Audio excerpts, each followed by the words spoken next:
falar de terror noturno, nem do seca que voa de dia, sem, nem da peste que se propaga nas trevas, nem da mortandade e aquela meio-dia, 7. Saiu 1000 ao teu lado, e 10.000 à tua direita, que não serás atingido, 8. Somente com os teus olhos contemplarás e verás o castigo dos ímpios, 9. Pois disseste, o Senhor é mesmo atingir, fizeste do Altíssimo a tua morada, 10. Nenhum mal te suceder, agudo, praga nenhuma chegará à tua tenda, 11. Porque aos teus anjos dará ordem do teu respeito, para que te guardem em todos os teus caminhos, 12.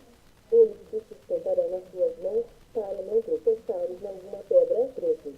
Pisarás o leão e a áspide, saltarás aos pés do leãozinho e o serpente, 14. Porque se apegou com amor, eu o livrarei, pô-lo-ei a salvo, porque conhece o meu nome, 15. Ele me invocará, e eu lhe responderei.